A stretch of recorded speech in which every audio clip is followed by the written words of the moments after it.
Are you ready? Break it down!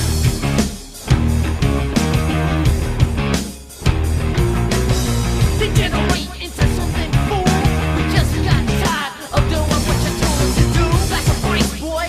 Yeah, that's a break, little man. Break it down. Degeneration!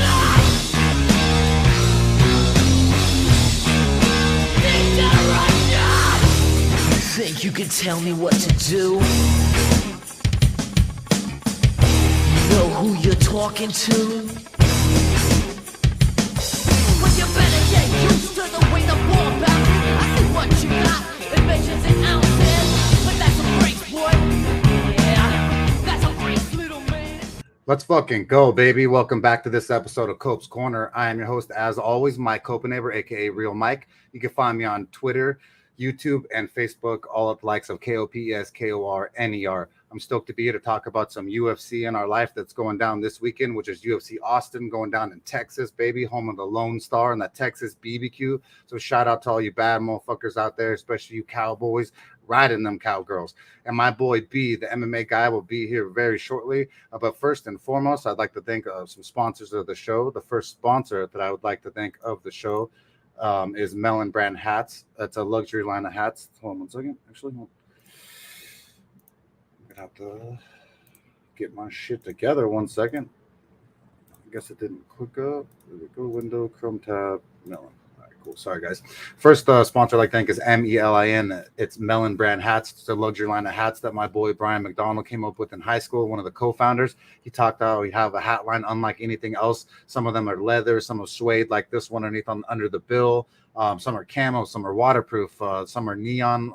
The new neon collection dropped. Super, super sick. So make sure you go show them some support and get yourself something to separate yourself from the pack. Secondly, I'd like to thank is FokaiStuff.com. It's FOKAI Stuff.com. It's Guamilian gear. My boy Rome from Guam came out with this Islander vibe wear, and it just they have shirts, beanies, hats, baby blankets, all kinds of really, really cool stuff that supports all the Islanders over there from Guam, all the Chelus over there. So I appreciate all the Islanders from Guam and especially from all the islands from all around.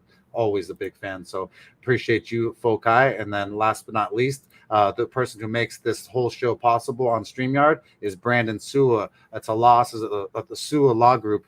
He's one of the baddest ass attorneys to ever do the dang thing. He does family law, criminal defense, and personal injury. So whether you've gotten in a car accident and you've gotten hurt and you need something to help your family and get all your stuff back to square, they're one of the best firms to do that, and they're also the best when it comes to criminal defense and, like I said, family law if you're a baby daddy giving you problems. So thank you, Sua Law Group, for the sponsorship and bringing us live on StreamYard, been able to go across all platforms. With that said, this weekend's UFC Austin is going down. I'm going to add my boy Mister B. How are you, my man? I'm good, man. What's happening? Stoked to be with you. What's up, Justin L. from Vancouver, one of the sponsor supporters of the show. I appreciate you, my dude. Pirate's Eye Giver on YouTube. So I appreciate you all being here live. Listen to me and B shoot the shit. How are you doing, B? I'm chilling, man. I'm doing great, actually, man.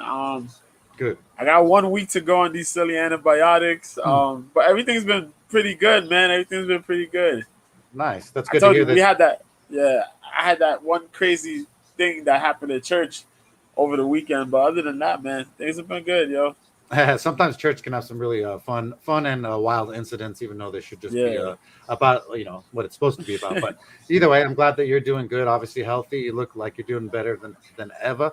So man, I appreciate you being here, and then we're gonna talk about last weekend's UFC 275 that went down. Shit. I know it was phenomenal, man. I told a lot of people this pay-per-view was one of the best ones. If you missed this pay-per-view, you were really upset with yourself in the sense because some of these fights just turned up and they were absolutely phenomenal, right, B? Yeah, definitely, man, definitely. So the first fight of the night on the card for UFC 275 was Jocelyn Edwards. She took on Ramona Pascal.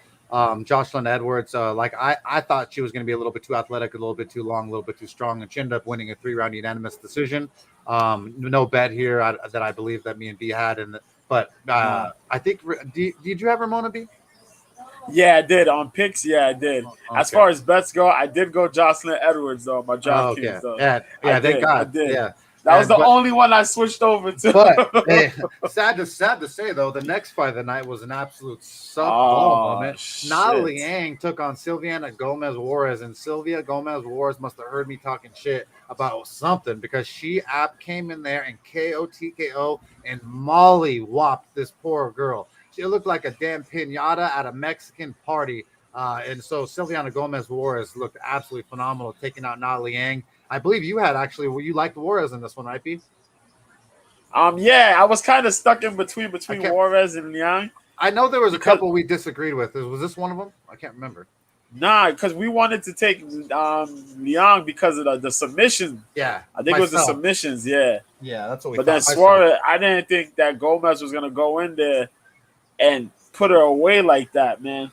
Once this girl Bro, started throwing those punches, I hated that stand up, man. I did don't you know what see, the hell bro? homegirl was thinking. Not even just a stand up. The entries to a single leg, double leg. There was no single leg, double leg. There was no entry at all. It was like No, it looked like a hunchback coming at you, a zombie from some zombie Nazis Call of Duty type shit.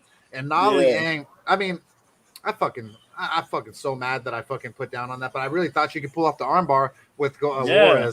Juarez being susceptible to it. But that is what it is. The next fight of the night was Mr. Perfect took on Batgirl Dana. And Kaiho Kang, Mr. Perfect, came up and showed up and looked actually really good. Dana Batgirl, he looked good too in that certain moments. But I mean, it just, Mr. Perfect looked a little bit too big. Had every single thing. He was like a chess move ahead when it came to the jiu-jitsu scrambles and stuff like that. What did you say about this fight, B? I like that fight, man. Kang did a lot more stand up than I thought he would, but he looked way better. Way better. I didn't think he was gonna look better like that against Dana. But damn, he was smooth, man. He was smooth. Yeah, he Good was. job on his part, yo. Yeah, so but yeah, that was it was pretty, one of the it was a pretty decent fight though, like to start the Yeah. night, a second fight of the night. But I enjoyed it. I enjoyed almost all of these fights, even though there was back and forth between losses and Yeah. wins. That one right there wasn't any different, or we didn't bet on that one, but either way, the next fight of the night was Brendan Allen took on Jacob Malkoon, and this was the one that was this one sketchy, or did Brendan Allen dominate this all 3 rounds? B. This one was a little iffy. Okay, that's what I I thought. had it for Brendan Allen because I thought Allen did a lot more with striking wise. I think with Malkoon, even though Malkoon did get the takedowns, he didn't really throw no punches. It was a lot of control, not enough like advancing really. So I think like Allen did a lot more in the stand up wise. He did get that good reversal. There was a couple good scrambles in there. And when he did get on top of Malkoon, he did throw. He threw strikes. And I think that was like the story for the rest of the night as far as people getting control and landing strikes. But yeah, man, I think Allen had that one, man. I think Allen had that one. Yeah, to be honest on that one, I don't remember seeing. I saw almost all the fights. I don't remember that one specifically, but I thought at Jacob Malkoon wasn't he doing decent in that bout for a standing up B, or was I tripping? It was doing a little bit. Okay. It wasn't. I think I'm tripping. He did a little bit good with the boxing. Yeah, His boxing was a lot more crisp, but I wish he would have had more activity on the ground. If he would have had a little bit more activity on the ground, a little bit more in the stand up, yeah. I think he would have taken that. What's crazy though is I had Jocelyn in the beginning, I had Na Liang, and so it was win, lose, and then actually then I lost again on Battery Hour, not in a bet, but I picked Battery Dana versus Mr. Perfect. I thought Battery Dana would be able to land in the pocket. And so that was a loss. So win, loss. And then win, I picked Brendan Allen over Jacob Malkoon, even though we thought Jacob Malkoon was decent. But the line was, really heavy. Yeah. And the next fight of the night was Mashat took on Steve Garcia. And holy shit, boy, did this Chinese warrior come here. I told you, man. Chinese warrior comes here with the KO, TKO, counter right hook, and sends Steve Garcia into hell round 1. This was absolutely amazing that this dude landed the power. He's so young, too, right, B? Yeah, he's like about 22 years old or something like that, 22, 23. Yeah, but he's a big cat, man. That's what I was saying. Like, Garcia would have to rough him up, but I was afraid for Garcia because I seen that dude's power. He get hit, but he could get hit too. And when he landed, Garcia ran into that shit, man. Yeah, ran right God into it. damn. Oh, it was a counter, right? Counter was a counter. Yeah, he Yeah, caught him with a yeah. counter. I think it was a counter. Yeah, there was a counter left or a counter right, one of the two. But he I'm caught him clean, clean and as that fuck, man dude. dropped. It was, dude. He was Dropped. moving backwards, like I said. So he count, and then Steve Garcia was so aggressive and literally had just literally he had no caution at all, and he walked right into it. And it wasn't even that big or powerful of a punch, but it was right on the chin, right where it needs to be on the button. And Steve Garcia, be coming forward so aggressively, got fucking laid out. But my shot won by TKO KO, and it was fucking phenomenal. And that kind of started out the night in the sense of like finishes, like big. Or actually, Silviana Gomez Juarez knocking the Na Liang into hell actually started it. Then my shot continued it on. The next fight of the night was Joshua Cubillo took on Si Woo Choi. This was one of the ones that me and my boy Mister B, we bet here on Cope's Corner. We had Joshua Cubillo as a plus 190 underdog taking on Si Woo Choi. And our boy Joshua from Down Under won a split decision. Absolutely, it was a fucking sick fight between these guys, these savages. One, like I said, so cash that here for 1.9 units. We lost one on Na Liang, so we're back up 1.9 here. So back to 0.9. But still, either way, it feels good to go back up once you went down, you know. But B, Joshua Cubillo looked phenomenal, right? I'll tell you, man, that dude was on fire. The striking, what up, Emmanuel? Yeah, man. Kuiba did good, man. So Woo Choi is a dangerous guy. I always talk about his boxing and straight punches, but damn, Kulibao looked clean, man. Getting in the pocket, jumping out the pocket, throwing a couple shots. He rocked Choi a little bit. Choi rocked him. Then it was just a monstrous fight, but he did land the better shots of the two, I felt. Even though Choi did get him down, he managed to scramble and get right back up. The fact that Kulibao didn't really have to use his wrestling much, but really to handle it, allowing the feet, and always has his grapple in the back, you know what I mean, to back him up, if anything.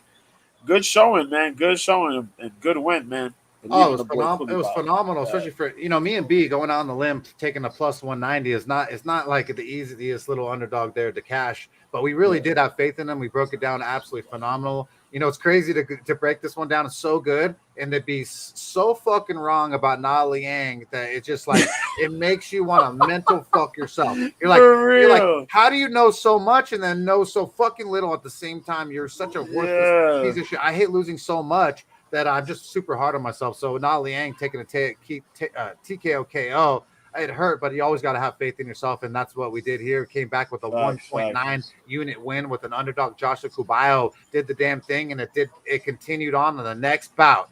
Jack Della Maddalena took on Ramazan Emeev, and our boy Jack, we had money down on him on his money line.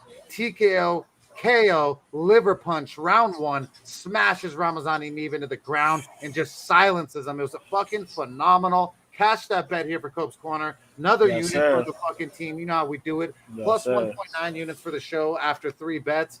2 for 1 at this moment. But it just went, I'm telling you, it went from winning to losing to winning to losing. I was like, this sucks dick. This sucks dick. This sucks dick. Let's not lose any money. Let's just leave even. And so, but dude, Jack Della Maddalena made us look. I mean, after Joshua Cubillo, then we told you JDM was going to do the damn thing, and Jack Della Maddalena looked fucking phenomenal. I love this killer. Exactly, man.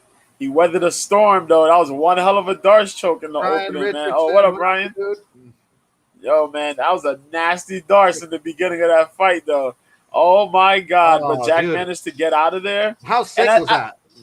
Yo, that was sick. Bro. Woo! That man rolled. That man got up. That man said, hell nah, and just pulls himself right out of the depths. And then Emeev was like, oh, my God, I couldn't finish him. What am I going to do now? And I tell you, he always looks to fight against the cage. That's Emeev's bullshit, the clinch against the cage. And Jack said, nah, boy. He tried to get him in that little, that tie clinch. He said, nah, boy. Nah, boy. And he started rocking him. Hit him to the body. It was a wrap. And me folded up. Origami style, man. Bam. Like Another win there for Cope's Corner and me and Mr. B, the KOPE. So you know how we do it. But the next fight of the night was another. It was one if this one pissed me off because I really thought Andre Fiallo taking on Jake Matthews he would show up a little bit better. But Jake, yeah. If you go back last week, when I was breaking down the fight, I specifically talked about how Jake Matthews has grown into his frame. Jake Matthews has come into his own. I fucking scared the shit out of myself last week as I broke it down, and I almost stopped. So I bet on Fiallo. I put 1.3 units down on him, and we end up losing the 1.3 on him. He lost by KO right cross. Jake Matthews looked phenomenal with the I don't even know what happened face after that went viral. But I mean, fuck B. I wish I would have just listened to myself break that down right. And I obviously saw some kind of red flags in the fact that this young man has turned into a man, and he is no longer a skinny little dude, but a fucking getting really thick and strong and coming to his own. Jake Matthews ended up showing up on the wrong fucking day that I decided to bet against him and makes me eat fucking crow. So we had 4 bets out. That ended up making us go 2 for 2 right there. And so we were up 1.9. We lost 1.3 there. So we we're up 0.6 units, so $60. We ended up being up right here, and was what it was, but we ended up getting it right back because I told you what we lost when we won, and then we lost, and we won, we lost. But dude, Jake Matthews, how did he look, Pete? What the hell, man? I don't know what. I want to know who he's training to get his boxing up, dog. Yeah. He got to be training with Whitaker or some other person, dog. Because ain't no way he looked the way he looked in that first round. He got dropped and then came back and just totally transformed into a whole different person. Yeah, that man was so clean. Had this man Paulo Fiallo missing punches. Dude, I'm like, what is going on here? I didn't expect that. No. I didn't expect that. I was disappointed, actually. I was disappointed in Fiallo's performance, but I mean, you could say that here easily as a fan, as someone fucking behind a keyboard. I know personally, my brother is a fighter. It's a lot harder than it looks. So, but I really had faith that Fiallo would be able to do something there, and he didn't show me much of anything. I don't think that for 1 second I really had any faith in him after he started the fight. He didn't look like he had the distance. It didn't look good. It just didn't look good at all to me. But it is what it is. No reason to beat the dead horse. Andre Fiallo lost that there. A tremendous performance by Jake Matthews. The next fight of the night, our girl Weili Zhang took on Joanna Jędrzejczyk. And holy shit, folks. Holy shit. I mean, I told you last week here when I was throwing down on Weili Zhang, and I told you it was a gift. Her money line at a 1.6, negative 160 mark after she was over negative 210 mark the last time that they fought, and she won a split decision. I told you that pseudo's wrestling would be implemented in a much greater fashion especially after the layoff. JJ cashed that here for Cope's Corner. Weili Zhang did the damn thing, 16th century Chinese warrior with a spinning back fist, TKOs JJ in silences her into the realms of hell. What about it, B? What a fight. What a fight. Damn, dog. Like, even though Joanna lost, you got to give her respect. She's bad. She's been in the game.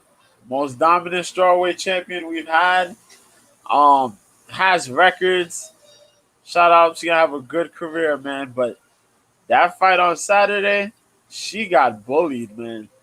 Yo, Weili came in there, started tossing her left and right, using that wrestling, implementing that wrestling game.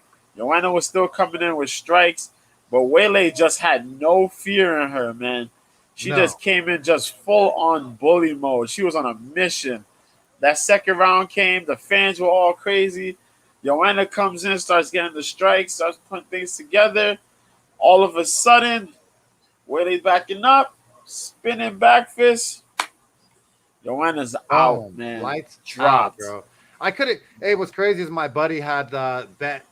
What do you have? He had bet the over 1.5, and so over 1.5 meant that it needed to go past into the second, into the second round, past the 2-minute 30 mark. And dude, it was 2 seconds until it was about to hit. The unders were fucked, and the overs were about to hit. And I was about to text my buddy that his bet was safe, and fucking 2-3 seconds left, 2-minute 32 mark, 2-minute 32 or 2-minute 33, 2-minute 32. I can't remember exactly, but it was one of the two. fucking JJ spinning back fist knocks her to hell, and I'm like praying for my buddy's sake that they're gonna keep running the clock just like a little bit, just like it would take like Yeah. 3 seconds. I swear to God, they stopped that bitch ass clock so fast, bro. It was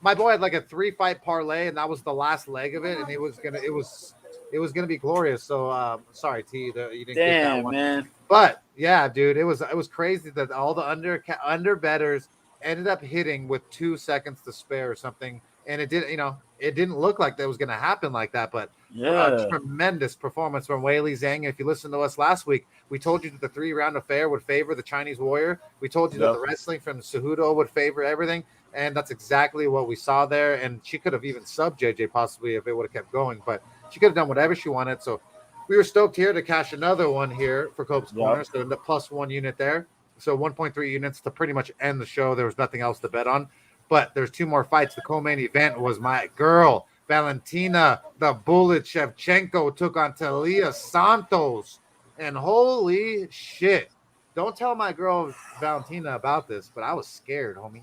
I was so fucking scared, and I to be honest, she probably lost the first 3 rounds, and I don't want to admit it, but Talia Santos lost the championship rounds, and that's why I felt like she ended up losing the fight, but the headbutt that hit Talia Santos in her right eye made the swelling commence. It was so bad that poor Talia Santos couldn't even see in the championship rounds. So to give her credit, Talia Santos looked fucking phenomenal. Valentina Shevchenko barely retains her title in a split decision that goes all 5 rounds, and probably the closest fight ever in her 125-pound career. What do you say about this bout, B? I don't know. If you missed it, damn. This fight was a really good fight. A lot more competitive than we expected it to be. Way more. And it's crazy because this whole fight took a dramatic turn in the first round. Once Valentina failed on that throw attempt, she got a high on it. She tried to throw Talia, and she slipped, and Talia got her back. And that's what started that whole series of like, yo, she's getting these takedowns. She's getting control of the back. And I think what saved Valentina in this whole fight was the fact that she continued to stay busy. I had to watch this fight again during the week, and then like look at the CompuStrike and all that shit, and then like look at the rounds. Talia got a lot of good damn takedowns. And she got that back control. Valentina ended up getting takedowns as well. But Valentina outstruck her by, I think, she threw over 100 more punches, 100 more strikes, and landed more than 100 strikes. Landed over 100 plus more strikes than Talia did. I want to see her run back again, man. I want to see them run it back. We need to see that again. We need a rematch. For real. For real. Really need a rematch. Where Mike go? Mike disappeared? Where Mike at? But yeah, Maybe? I don't know where he got. Oh, there he goes. What's But crazy, yeah. my camera was supposed to disappear, but not my my audio. That was weird. Oh, sorry, guys. That's crazy. But yeah, yeah, I want to see them running back again, man. Yeah, because it ended up being I think that you're right, bro. I want to see it running back too. And I favor my girl Valentina. I'm sorry, Valentina. I'm just a realist. Like Tupac told me to be on the West Coast. Talia Santos, she deserves another rematch. It was fucking super close. I'm super duper impressed with her. She's gonna go a long ways in her career after this bout here. She gained a ton of fans, and that's what's most important, you know, B? Yeah, definitely. I feel that she's gonna be there in this division for a while, and if Valentina ends up deciding to move up, Santos might be the next person to get that title. I feel that way. She has the skill set to get it done, man. Yeah, I agree. I'm fucking impressed thoroughly with Talia Santos. I can't wait to see her fight again. If it isn't Valentina Shevchenko, I can't wait to see her fucking mince someone up, because she's gonna come out with so much belief in herself, and she's just learned so much through these bouts that it's fucking absolutely phenomenal. Hey, Ryan Richardson, Kick Your Bass on Twitter says B looking good over there with the background I and all. know. Yeah, shout Yeah, out to yeah. Appreciate that, dog. shout out to StreamYard and SUA Law Group. Facts. If you need an attorney at law over here in the 805, make sure you call SUA Law Group. Brandon Sua is the best attorney to ever do the damn thing, and he's made it possible for us to go here live on StreamYard and be able to go across all platforms just like we used to do on Haps. It isn't the same as Haps in the sense of like it was easier for me to make proceeds and money and have sponsors and stuff, but it is what it is, and we do this show for you guys, and I love being with Mr. B too, and just shooting the shit, and then also I love betting and cashing those bets too, man. So, but with that said, that was Valentin Shevchenko's toughest bout at 125 pounds, and I can't wait to see what happens next in the future. The next bout of the night was the main event. It was the blessing from the MMA gods. It was everything that I've ever dreamed of. Glover Teixeira took on Yuri Prochazka, and holy shit, this shit right here was fire. I could not believe that Glover Teixeira won more than 3 rounds, like 3 to, it's debatable on how many, but he was winning this fight all the way up into the 5th round. It was a rock 'em, sock 'em, robots, smash 'em and grab 'em, rolling and get up and from jiu-jitsu positions, and I unfucking real that Glover Teixeira could withstand the damage that he took, that Yuri Prochazka could withstand the damage that he endured. In the 5th round, Glover Teixeira had Yuri Prochazka rocked on his feet, on Bambi legs, wobbled. For some reason, I don't know why, but I mean, it's easier said than done. Instincts kick in, but he went for a guillotine choke instead of just going for punches and bunches and possibly getting a finish.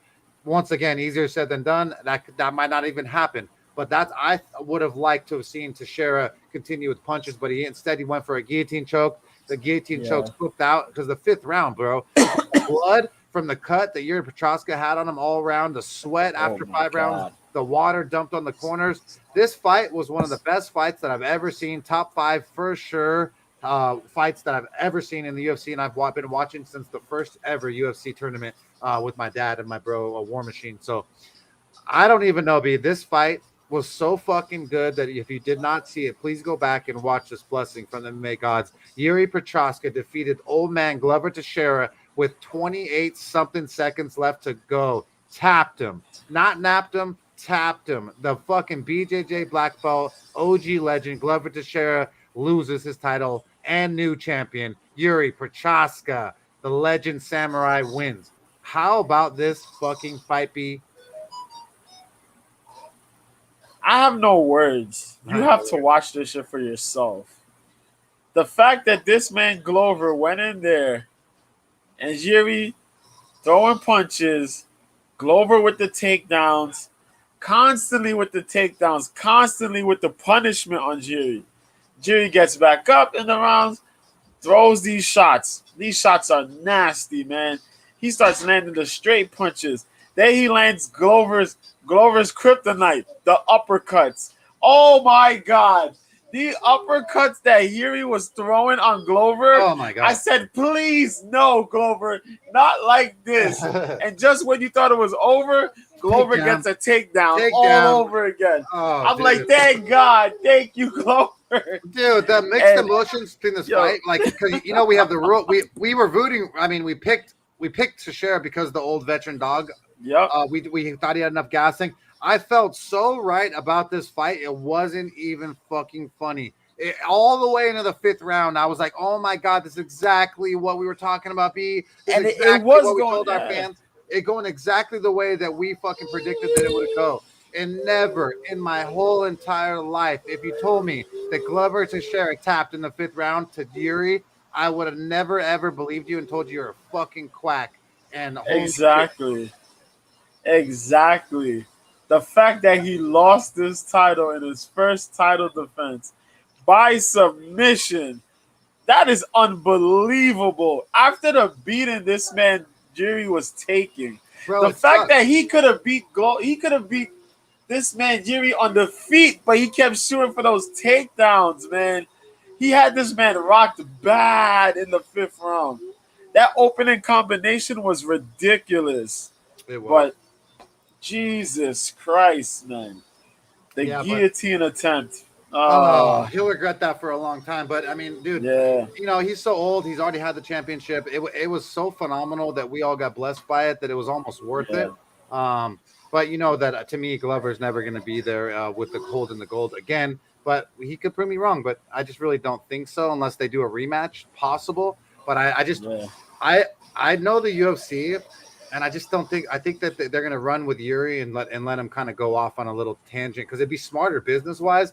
But I'm Yeah. down for a rematch. It's just like Valentina Talia Santos is a rematch. Let's do this one: Glover Teixeira versus Prochaska again, and then Valentina versus Valentina versus Talia Santos again, Yeah. and just repeat the whole thing because it was so fucking good. But with that said, that was this week or last weekend's UFC 275. We ended up going 3 for 2, ended up cashing 1.3 units. It was a wishy-washy back and forth, fucking crazy. I was just happy to get out of there unscathed. You could have went 0-5 in this bitch, huh, B?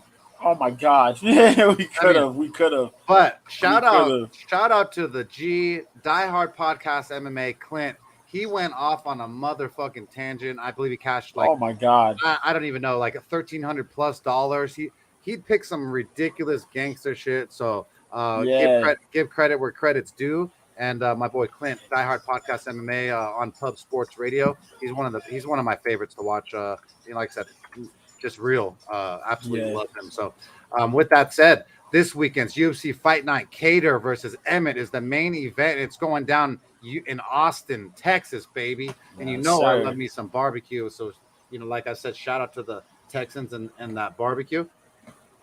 Dude, I don't know what I clicked, but I did something crazy. All right, cool. When you click like that, when you click like F12 on your keyboard and it clicks up, Oh like, shit. it pops up like the computer coding, and you're like, Yeah. "No, bro, what did I do, bro? Oh my god!" And you're in the middle. It's bad enough when you don't even on a live stream. Do it on a live stream. You start shitting bricks, and I did exactly that. So sorry for the little stutter. Sorry for the little stutter. But the first fight of the night is going to be Kyle Dawkins. He's taking on Roman Dolidze, and this is going to be a fun one, man. The younger brother, Kyle Dawkins of the Dockling brothers, BJJ black belt from Pennsylvania, Philadelphia, Pennsylvania. Actually, one second, guys. I need to get you. I need to get another window open. One second. One of the younger brother, the Dockling brothers, BJJ black belt. This dude is absolutely phenomenal. He's just all he is just a little bit young and a little bit. He's not smaller. He's just a little bit thinner than a guy like Roman Dolidze. But this dude, Kyle Dawkins, is the Dark Knight. He calls himself. He's 11-2, 29 years old, 6'3", with a 76-inch reach. He's on a one-fight win streak, fighting out of Pennsylvania. Shout out to the Copenhagen clan over there in Allenstown. He last took on Jamie Pickett. He won by Darce choke. It was 6th round 1. And then he lost no contest to Kevin Holland, accidental headbutt. And then Phil Haas, he lost unanimous decision. I like this kid. I like him a lot. He's got a good all-around game. He's 29 years old, so he's still growing into his body, much like Jake Matthews is. He didn't get here as early as Jake Matthews did, so he hasn't had the chance to really grow into it. But I absolutely love him right now. He's a pretty moderate favorite, so it's just crazy versus a guy like Roman Dolidze, who's pretty fucking powerful and strong himself and a pretty recognized grappler that doesn't use it very often. Roman Dolidze calls himself the Caucasian. He's 9-1. He's 33 years old. He's 6'2" himself with a 76-inch reach. He's on a one-fight win streak, fighting out of Odessa, Ukraine. Shout out to Joey Odessa Bagels. Joey Bagels, one of the best odds makers ever. Original MMA odds makers. He says Odessa, Ukraine is where he's from, so that's the reason I brought it up. He last took on Lorano Staropoli. He won a unanimous decision. And then he took on Trevin Giles. He lost the unanimous decision. And then he took on John Allen, and he won that. Man, this dude is super strong and powerful, but he doesn't – I don't necessarily think he's that great at all one thing. He's just powerful. He's better on the ground than he is standing, but he stays standing longer than I'd like to see. I'm not quite sure on the read on this one, B, but right now the odds makers, they have Roman Dolidze as a plus 230 underdog, negative 250 comeback for Kyle Dawkins. I think it's a little disrespectful for Roman Dolidze. I do think he has a chance to win this and grind this out in a 3-round decision. I'm going to pick Roman Dolidze by 3-round decision, even though they're the negative 250 favorite Kyle Dawkins. I like him. I just think that this is a fucking tough, gritty matchup versus a strong man. And a man versus a young man, this is going to be tough. What do you say, B? Hmm. I did think about this. It's a weird, dude. There's a lot of weird ones on this card, folks. I'll It's tell a you that. weird matchup. I'm gonna ride with Dawkins on this one. I'm gonna take Kyle Dawkins on this one. Oh shit, B fucking always got to do this to me. Just kidding. I'm gonna take Kyle Dawkins on this one. Roman Delize, I don't know. I guess it's probably the transference. Yo, We miss half. I liked him as a light heavyweight. I don't like him as a middleweight. I'm sorry, I don't like him as a middleweight. That power is not the same. That power, before he was KOing fools left and right. Holy Now shit. he's over here grappling fools. You know what I mean? He's there grappling. He lost to Trevin Giles, man. I know that's why. Um, That's what. And then as I was breaking it down, I was like, gross, dude. But But yeah, it's his great equalizer is his power, but he doesn't throw in combination. He usually throws one shot. He looks for that one shot KO ability. And if this thing gets deep, like, you know what I mean, that second, third round, I think Dawkins could take over, you know what I mean? So I'm looking for Kyle to go in there, use a little bit of his boxing, try to match up with the grappling, and then tire out Delize damn it, B. I'm and then changing my pick. and keep hustling I'm changing and the take pick. and get Dawkins. I and agree. then take I Dawkins. I have to agree. I'm looking for that. Dawkins is going to win a 3-round decision. That's what's going to happen. Trevin Giles thing irks me. The Trevin Giles thing irks me. B swayed me. I'm not betting it, but I'm telling you. I'm gonna take Dawkins on this one because I wanted to take Delize. The Lord knows I wanted to take him, but now I'm just like, yo, Dawkins is gonna fool that man. Do you feel like there is some value? There is value on Doldiz. You agree, right? Because look, he opened up at a plus 150, and now he's been pushed all the way to a plus 230. So that's 80 cents on the dollar. He's been swung by the people thinking, and it's not that they're wrong. They are. I think I like Kyle. I think the all-around better prospect in the long run is Kyle Dawkins for sure. Yeah. I'm just worried that Roman Doldiz might want to wrestle fuck a motherfucker. And I just, at the number that Kyle Dawkins is right now, that's negative 250 is scary. But negative 175 is a lot better if you got that number. You agree, B? Yeah, I agree with you. So I agree with you there. But I agree with B. He swayed me on that one. We're going. I think Dawkins is the better pick there for a decision. I don't think he's good enough. I don't think he's going to finish Doldiz though. No, I don't think so. Okay, cool. Yeah, but it's gonna be a great bout there. But the next fight of the night is gonna be good too. We have Phil Hawes taking on Darion Wynn. And I'm gonna let you break this one down first, B, since I had the last one. Cool, man. This is a middleweight fight. What the hell? Megatron Phil Hawes, Darion Wynn. Phil Hawes. Hey B, 1 second. Hey, if anyone in the chat right now, do you like having the matchup on the screen and us smaller, or do you want just me and B up as two bigger pictures because it's more clear? I'd like your feedback. Sorry, B, just want to know. Nah, no problem. Yeah, man, makes the experience a lot better. There you go. Yeah. It's for you guys. But facts. So we got Phil Hawes, man. 33 years old. 6 foot tall with the 77.5-inch reach, representing Iowa, fighting out of Sanford MMA now. Currently fighting, he lost. His losing streak, he was on that Fury Pro Grappling, but his last mixed martial arts fight was against Chris Curtis last year, late last year in November, where he got knocked out with that counter left. Chris Curtis making his splash back in the UFC. Well, getting his opportunity in the UFC, I should say. Before that, he beat Kyle Dawkins by unanimous decision. He beat Nasruddin Imavov by majority decision. And he beat Jacob Malkoun 18 seconds in round 1 with the KO punches. He did get that win in the Contender Series. Big boy. He's a big boy. Got a wrestling background. Big time wrestler back in Iowa State, if I remember correctly. Heavy takedowns. The gas take is a little iffy on him though. It gets second, third rounds, but He does pretty good for the first 2 rounds to hold together. He's gone up against Deron Wynn, man, and Deron Wynn, boy, Deron Wynn, 7-2, 5'6", well, 33 years old, 5'6" with the 70-inch reach, out of Liberty, Missouri. Um, represent AKA, currently on a 1-fight winning streak. Um, the Foundation Styles Wrestling, of course. Hey, B, This is DC's Golden did, Boy here. B, did Yeah. did you hear that Darion Wynn is being coached strictly by Khabib right now? Actually, I did.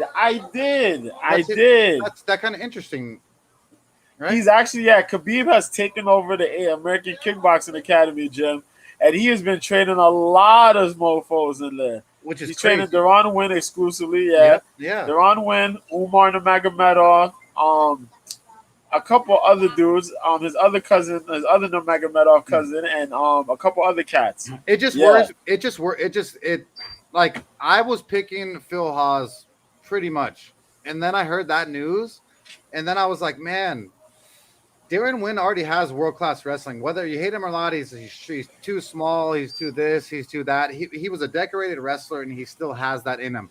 He lacked to me the drive and maybe the coaching. And so Khabib, if Khabib is there coaching, that means he's wrestling and he's also putting in work too, because that's how Khabib is.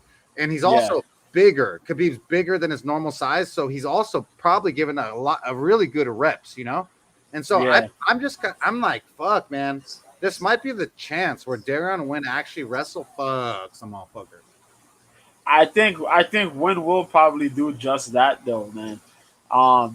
His last fight was Antonio Arroyo, where he pretty much wrestled fucked Antonio Arroyo. But he lost to Gerald Mearshart by rear naked choke in round 3. Darren Stewart, he had a loss by decision. And those were both because of his size. I think his size. He kind of screwed up because of his size. He got out muscled by those two big guys. Mearshart just reaching size. And Eric Spicely, his debut fight, that was a unanimous decision, but it was a really rough fight to watch. Spicely kind of gave him the business, you know what I mean? But he didn't manage to win. That's always been Deron Wynn's problem, man. Trying to gel his abilities together into this in the UFC right now. Also being undersized. A lot of people think he should move to 170. But he's here doing 185. I think with Khabib, he could open up his cardio a little more because I think his cardio was a problem before. Getting out hustled by some of these fighters in some of these fights. You got to stick to that game plan of wrestling. You got to get all up in these guys' faces. And that's been something for him that's kind of been difficult due to reach as well. But I think he'll be the stronger of the two. Wrestling-wise, is going to be that striking, that newfound striking from Phil Hawes. That's going to probably be a little bit of a problem for him. But if Wynn could get in the range, I think he makes this troublesome for Phil Hawes. I think he got the better gas tank of the two as well. 100%. So I think Darren Wynn could get this unanimous decision here, man. Yeah, if Darren Wynn doesn't, if he can weather the first round storm that Phil Hawes is going to throw at him, that's pretty much. I feel like the gas tank on Phil Hawes is 1.5 rounds at best, unless he's fixed his cardio problem. But versus a wrestler and a decorated wrestler, and Darren Wynn is so much smaller than Phil Hawes is in the weigh-ins if you look at them. But it also gives him a chance to grab Phil Hawes' legs and pick him up and double leg him too. So I feel like that lower center of gravity is really going to help Darren Wynn here. If he can not be hit by the power that Phil Hawes is going to be throwing at him. Right now, Philip Hawes is a negative 265 favorite to be, bro. Plus 245 comeback for Darren Wynn. And I'm picking Darren Wynn to win this because I like the dogger pass here. I don't believe in Philip Hawes enough here. There's no way I could bet $265 to win $100 extra on Philip Hawes when he doesn't have 3 rounds and he doesn't have the wrestling pedigree that Darren Wynn has. So I'm not betting that one. It's like if Darren Wynn was bigger, maybe. It is a little worrisome how powerful Phil Hawes is, but if the wrestling is just as worrisome for Phil Hawes. And that it's not like Phil Hawes has the greatest wrestling in the world. So With that said, that is the second bout of the night. The third bout of the night, Cody Stamen takes on the OG veteran Eddie Wineland. Eddie Wineland is 24, 15, and 1. He's 37 years old now. 5'7" with a 69-inch reach. He's on a 2-fight losing streak, fighting out of Indiana. He last took on John Castaneda, lost by punches round 1. Then he took on Sean Sugar O'Malley, lost by punches, right cross round 1. Then he took on Gregory Popov, and he finally decided to win right cross round 2. Then he lost to Alejandro Perez, unanimous decision. John Dotson, unanimous decision. All over the place has the OG veteran Eddie Wineland been. It used to, at one point, very fearsome, great striker, used to move well on his feet, in and out with strikes, had power in his hands. Not a slouch on the ground either, but he never kind of fulfilled what he was supposed to be in my eyes. He's taking on Cody Stamen here, the Spartan, who's 19-5-1. He's 32 years old. He's 5'6" with a 64.5-inch reach, and he's on a 3-fight losing streak. He lost to Sed Nurmagomedov by guillotine choke round 1. He's a tapper. Then he took on Merab Dvalishvili, and he lost by unanimous decision. Merab's an absolute beast. And then Jimmy Rivera, he lost unanimous decision. Those are absolute phenomenal fucking stud guys, and he lost all 3 of them. Eddie Wineland used to be that type of dude, the type of name, the same name as Jimmy Rivera used to be, or better. And it's very hard for me to like. Cody's got really good wrestling, and so unless he's got to wrestle my Wineland for 3 rounds. Eddie Wineland has been here for a long time. He's seen the best of him. He's always usually working with a good camp, and it's very hard for me to believe that he's gonna just absolutely get pummeled and punked around by Cody Stamen, who's so small. He's so much smaller than Eddie Wineland is that I just man, Cody Stamen's odds right now, or once again, this is a very crazy card. -500 for Cody Stamen. Plus 435 comeback for the OG veteran Eddie Wineland. Like, is this real life, bro? Like, is Cody Stamen worth $500 to make 100? This is it's almost like Mayweather fight, you know? Yeah, that is crazy. Those odds are crazy. It's super disrespectful. I can't do it at all. I have to go with my gut, and I'll be here. I don't care. I'm willing to eat my words. I'm going to throw down $50. I'm putting down 0.5 units on Eddie Wineland wins on his money line. It's plus 435, folks. So, $50 is it will cash out over $200. It's just got to be done. The line is off. It's been swelled. It keeps getting crazier. I want Cody Stamen to actually earn this. I could be wrong. You tell me, B, what you think. It's a funny fight, man. I think at this point it's like almost both of them are fighting for their jobs. Stamen's on a 3-fight skid. Wineland's on a 2-fight skid.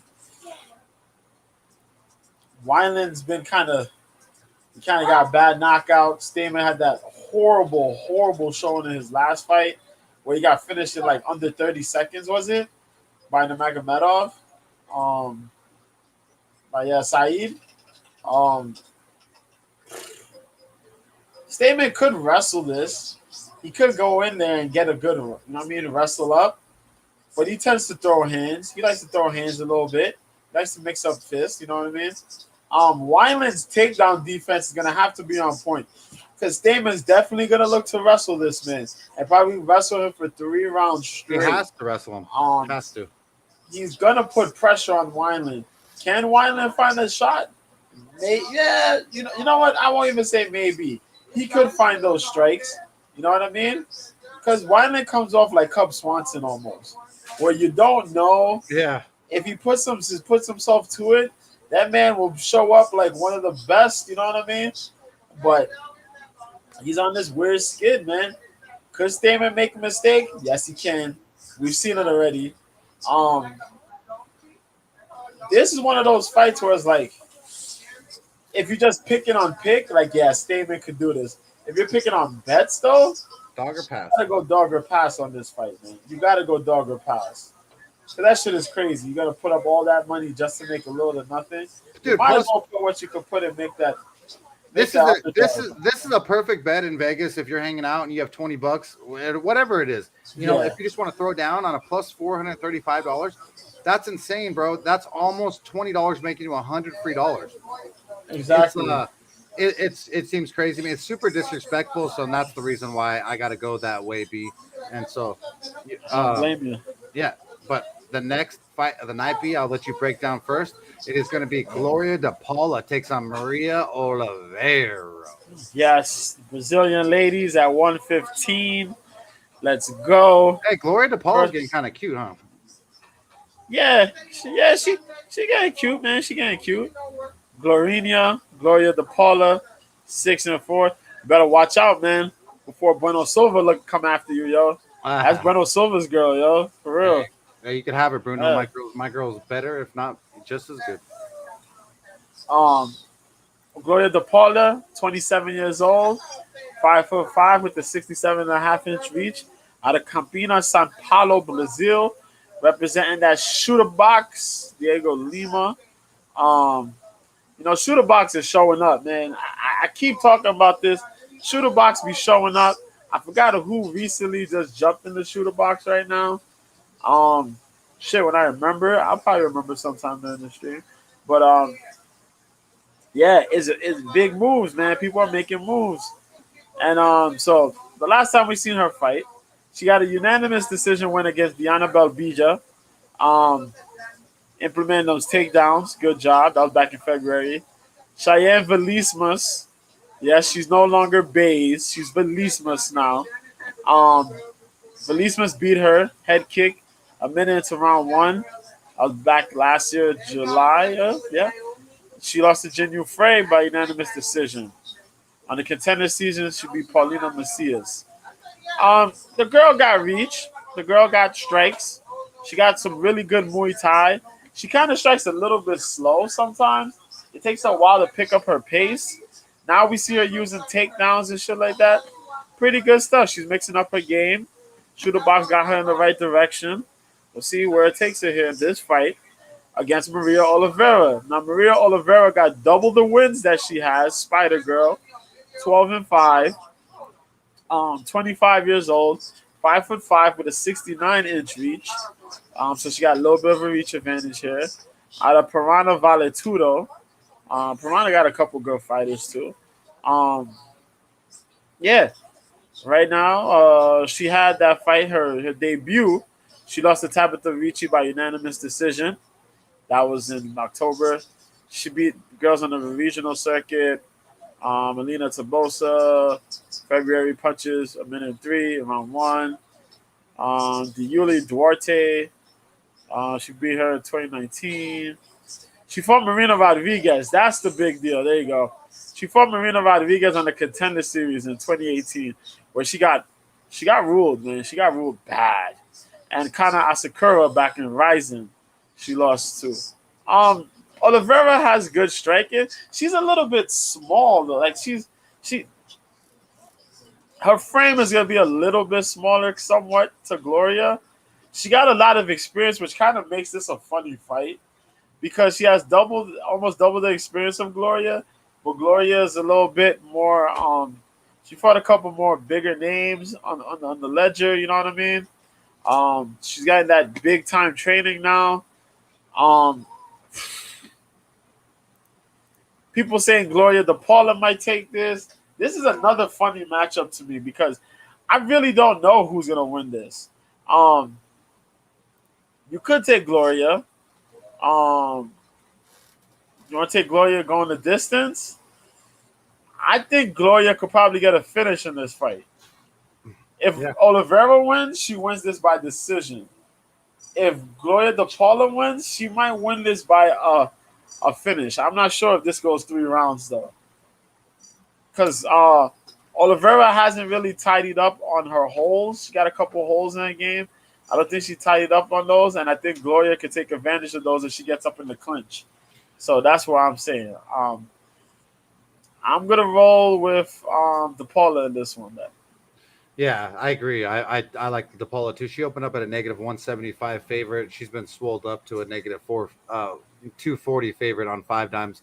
I just think that Gloria DePaula's been here with a little bit better competition. But the problem that I don't like is that Gloria DePaula also she's been napped. Yeah, she's been napped. Yeah, So yeah, she's been knocked out, and I don't really like fighters that have done that, especially when they're favorites versus another girl that's wishy washy. The yeah, Spider Girl Maria Oliveira, she's been winning. When she does win, she could finish, and so whether it's armbar or strikes, but she's faced absolutely zero competition, and that's why I got to go with Gloria DePaula here to absolutely dominate, and that's why you're seeing the odds makers swell up Gloria DePaula and also the money line yeah, swaying that way from the public betting on Gloria DePaula because she, rightfully so, does come from a better camp, but she has less fights, but has more experience. It's just very weird. I'm picking Gloria yeah. It's a DePaula. weird matchup. Yeah. Yeah. So the Take next her fight, on, man. the next fight of the night is going to be Danny Chavez is taking on Ricardo Ramos. Let's see. Danny Chavez is the Colombian Warrior, 11-4-1. He's 35 years old. He's 5'8" with a 67-inch reach. He's on a one-fight losing streak, fighting out of Miami, Florida. He last took on Kai Kamaka of France. Kai Kamaka the third. Draw majority decision, and then lost to Jared Gooden, unanimous decision when Jared Gooden's a veteran, and then he beat TJ Brown his first fight in the UFC. This dude's aggressive. He does have some decent boxing. Very, very aggressive in the sense he's taking on the OG veteran Ricardo Ramos, who's 15-4. He's 26 years young still. That's crazy how young Ramos is still. 5'9" with Yeah. a 72-inch reach. He's on a one-fight losing streak, fighting out a Team Alpha Male, and comes out of Sao Paulo, Brazil. He last took on Zubraya Tukugap. He lost by unanimous decision, and then Bill Algeo, he beat unanimous, and Lerone Murphy, ground and pound, he lost round one. He's lost multiple times round one, but from really, really good competition has pretty much knocked out Ricardo Ramos. Right now, the odds makers have Ricardo Ramos at a negative 270 favorite on 5 times, plus 248 comeback for Danny Chavez. It's like in the pocket boxing, I'm worried about Ricardo Ramos, but I think that if he gasses Chavez, he could be able to dominate him for 3 rounds and get a 3-round decision. What do you say about it, B? Yeah, I'm with you on this one. I'm looking towards Ricardo Ramos here. Chavez is gonna be the better. He's gonna be the heavier striker, I think. I'll say of the two. Better striker, maybe. But I don't like Chavez because Chavez is too hesitant in throwing strikes, man. That's an awkward guy. Like he's solid with the leg kicks though. He will bust your lead leg up like nobody's business. But the problem is he don't really quite have a follow-up, man. You see his fight against Jared Gordon. Jared Gordon, when he fought Gordon, and Gordon managed to get up on him and bully him with the takedowns. Ramos will get a takedown on this man.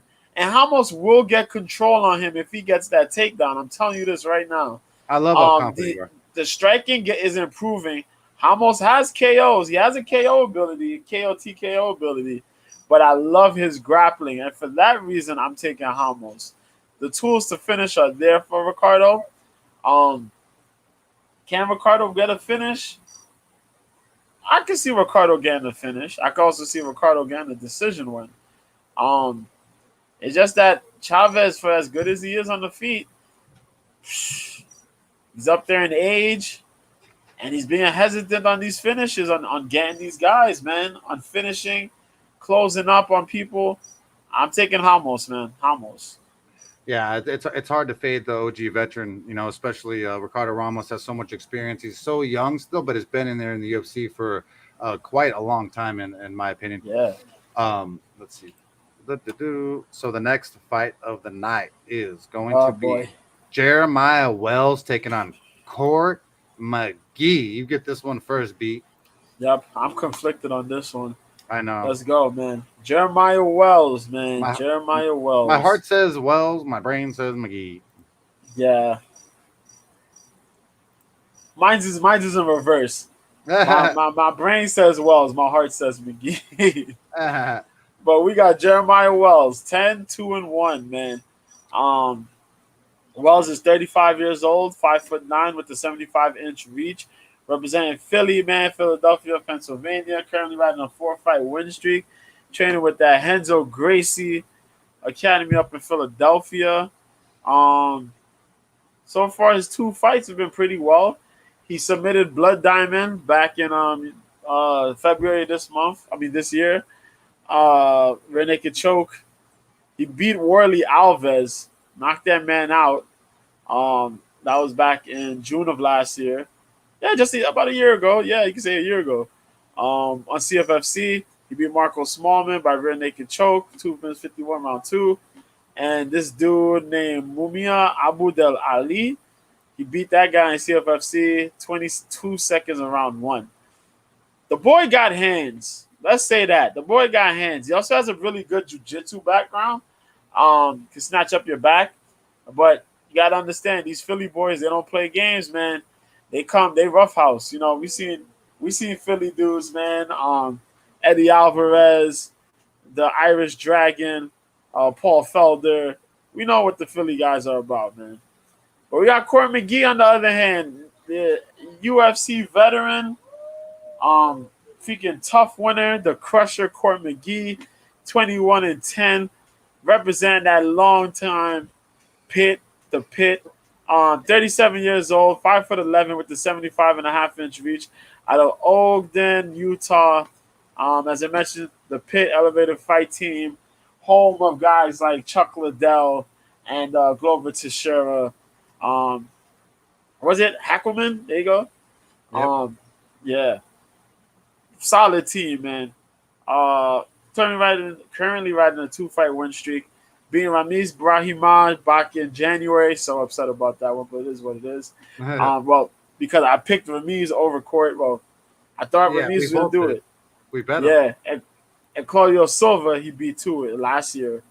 But he lost. He had a 3-fight losing streak where he lost to Carlos Condit, Sean Brady, both by unanimous decision. Before that, Diego Lima by split decision. What can you say about this man? This man is tough. The last time he got finished was back in 2016. Other than that, it's hard as hell to get a freaking finish on Court McGee. Court got a chin, boy. And Court's fought some folks. But man, oh man, that man is like iron, bro. It's tough as hell. I see Jeremiah Wells got to finish this guy within a minute. Not a minute. He has a round and a half to beat up Court McGee, to get a KO or a TKO. If he can't get that done, Court McGee is going to run roughshod through Jeremiah Wells and probably get a decision or a late finish. I see that like that. With that said, I'm going to take Court McGee on this one. Court McGee is both proven to be tried and true. I don't think Wells may be able to get that finish like he wants to. He may be able to ride that out with some grappling, but it's hard because Court doesn't give you those chances, man. But I'm going to take Court. I'm going to take Court on this one. Yeah, I mean, I got to agree. You know, as much as I like Jeremiah Wells' power, and he could land, and I want to pick him by knockout TKO KO, but it's just like with Court McGee, it's very, very hairy and scary to go against an OG veteran like that. And last time we took Ramiz Brahimaj, and we ended up eating shit, and I thought Ramiz was going to be able to do the damn thing. So, you know, very, back and forth. It's just in my mind. It's hard for me to pick, but I got to go with my gut. I got to go with the OG veteran Court McGee and his wrestling and him being able to have his experience in the octagon and be able to wet blanket Jeremiah Wells for 3 rounds. But if he doesn't get Jeremiah Wells down, he's pretty much fucked. You know, I don't like. Yeah, that is a definite. So it's very shaky. It's very shaky ground here. Very much putting a bet out there. Yeah. So the next fight of the night is Jasmine Jurdavicius is taking on Natalia Silva. I'll let you jump into that first, B. All right, cool, man. We got Jasmine Jurdavicius. There you go, versus Natalia Silva. We're gonna read Natalia Silva first because I don't know much about this girl, and I don't know much. 12-5-1. I've seen only 2 fights so far. She looked kind of hot. She looked hot in her weigh-ins. Yeah. One thing that you got to pay attention to, though, she does train with, if I remember correctly, Paulo Costa. Yes, she's in the Paulo Costa gym. 25 years old, 5'4". Pingo de Agua, Minas Gerais, Brazil. Currently 6-fight win streak. Um, but she hasn't really fought anybody we really know, other than Marina Rodriguez, and she lost to her by unanimous decision. Other than that, let's see. She fought one girl, Joyce Mata, beat her by armbar in round 4 in Jungle Fight. Jungle Fight is legit, so we're gonna give her props. But she hasn't fought since 2019, y'all. She hasn't fought since December of 2019. That is a big red flag. Gabriela Marcal, she beat by arm lock 3 minutes 34 in round 1. That was back in 2019. And then she has a couple of these wins here. She got a lot of submission wins, though. Yeah, she got a lot of submission wins. A lot of armbar submission wins and some ground and pound and Thick stuff. arm bars, yeah. There's a problem, though. There's a big problem.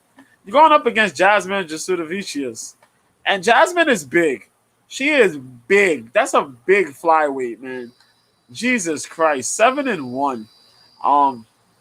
33 years old, 5'7" with the 68-inch reach, representing Canada, Niagara top team, representing Ontario. Currently running a 3-fight win streak where she beat Kay Hansen by unanimous decision back in January. Julia Palastri should be on the Contender Series. That was back in September of last year. And Ashley Dean, she beat on CFFC on that Huck Body versus Jeffrey. Shout out to Amy Jeffrey. Back in March of last year. The only fight she lost was against Elise Reed, and that was by split decision. She's fought names. She got a pretty strong record. She's strong as hell. You know, I love my Canadian fighters because, as I say, my Canadian fighters are always strong in wrestling and kickboxing mainly. She's not going to keep this fight on no ground. If it is on the ground, she will be heavy on the top. She's going to roughhouse a little bit. There's going to be a lot of roughhousing. We've seen her do it to Kay Hansen. I think she will do the same thing here. A lot of wrestling. I just think she'll take this, man. She'll take this by either a finish or some TKO. I'm going to say TKO or a decision. But I take Jasmine Jasudavicius. Ah, man. Did you see the weigh-in when these two girls are getting high feet at each other? Oh, my God. You saw that, right? Yeah, I did. I love when they get all fired up like that. This one here, the Canadians are really high on this girl, Jasmine Jasudavicius, and rightfully so in the sense, you know, she hasn't really shown them anything besides one loss. Only 33 years old, 5'7", you know, a little bit older than I thought she was. And she lost to Elise Reed on a split decision, and that's kind of what worries me. And her only best win is kind of Kay Hansen, who's an OnlyFans girl. And Natalia Silva's jiu-jitsu, she's a BJJ purple belt. She was, I believe, the Jungle Fight 115-pound champion. She is, like I said, obviously sick jiu-jitsu. The only losses to Marina Rodriguez, who you can't even fault that much. Man, I'm having a hard time seeing what everyone's so hyped up on but Jasmine Jasudavicius is, because the jiu-jitsu game of Natalia Silva's is pretty good, if not equal or better than Jasmine's. Maybe the size, well, I guess we'll factor out, but I mean, and this number plus 205 for Natalia Silva, negative 225 for Jasmine. I couldn't throw down on the negative 225. So it's dog or pass. I'm gonna go with Silva on the dog, but no bet here. I just can't throw down on that one. But the next fight of the night is something that I could get into. Adrian Yanez is taking on Tony Kelly, baby. And these two are already pissed off at each other because of the weigh-ins. Tony Kelly, I believe, is the only guy who missed weight, correct, B? Yep, by a pound and a half. So a pound and a half, he's missed weight, and Yanez isn't very happy about it. And this dude, Tony Kelly, though, is a scrapper. He's 8-2, 35 years old. He's 5'9" with a 70-inch reach. He's on a 2-fight win streak, fighting out of Louisiana. Last took on Randy Costa, and he won by ground and pound round 2 in a pretty fun fight that a lot of people loved Randy Costa because he's a big internet sensation on Twitter. Then he took on Ali Al-Khasi, and he won a unanimous decision. Lost to Kai Kamaka Fence the third. Dude's pretty good, man. He's well-rounded. He's a scrapper. He's not no sissy. He literally has not been finished anywhere. And so with this fight here, I think that he's got enough grit and grind in him to not to be finished. But I like Adrian Yanez here. He's 15-3, 28 years young, 5'7" with a 70-inch reach. He's on an 8-fight win streak fighting out of Houston, Texas. Last took on Davey Grant and won in a fabulous fight. Won a split decision. Randy Costa beat in punches. Gustavo Lopez, I interviewed multiple times on the MMA for Money show. I love Adrian Yanez. His money line right now for Adrian Yanez is a negative 250 plus 230 comeback for Tony Kelly. I'm throwing down 2.5 units on Adrian Yanez's money line. I just don't think that I think that he's the real deal. Actually, you know what? 1 second. Let me Yanez by decision. Actually, you know what? I'm gonna do it. Yanez wins by decision at plus 215. I'm throwing down 1 unit, so that'll be safer. Plus 1 unit at plus 215 for Yanez wins by decision. I feel like Adrian Yanez is younger, tougher. I feel like though that Tony Kelly's tough enough and strong enough to last 3 rounds. So Adrian Yanez, I think, can beat him by 3-round decision. What do you say about this fight, B? Yo, this is gonna be an ugly fight, straight up. This is gonna be an ugly fight, man. This will probably be the most ugliest fight for Adrian Yanez.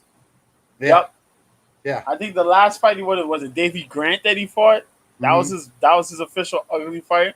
Yeah, this fight's gonna probably take the place of that fight. Tony Kelly is nasty the longer the fight goes. He is 35, but he doesn't have that many fights. So his ability to get better is up there. You know what I mean? Yanez is young. Yanez got a lot of fights. Yanez took his last couple fights, though. He's been taking some damage, though, man. He can't go out there and get a little wild. He can't get into these scraps. He has to keep this fight as technically sound as possible. You can't let Tony Kelly force you into a type of phone booth style fight where you just exchange it in the pocket. You can't do that shit with Kelly because Kelly kind of rangy. Kelly's waiting to get you in the tie-ups, and he's going to make it rough, man. So Yanez got to keep this distant, get your footwork going, throw with them crazy angles, cut shit off when you need to, and hit this boy as hard as you can, man. Don't mess up your wrist, though. Don't hurt your hand or break your hand trying to knock out Tony Kelly, though. You got to fight this to a T, man. You got to perform a damn near flawless fight against this guy, Tony Kelly. But I'm going to go with Yanez as well, man. Nice, dude. I'm glad that you agree. I think it's going to be a gritty, grindy 3-round war, and I hopefully so. We get up and cash in that bet and get some plus money on a favorite. So with that said, that's Adrian Yanez versus Tony Kelly. And the next fight is the first fight on the main card. It is Julian Marquez. The Cuban Missile Crisis takes on Gregory RoboCop Rodriguez. I'll let you jump into that first, B.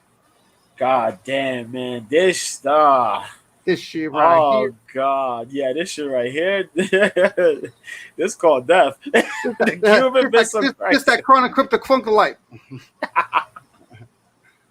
Shout out to Cat Williams. Man, Julian Marquez, 9-2.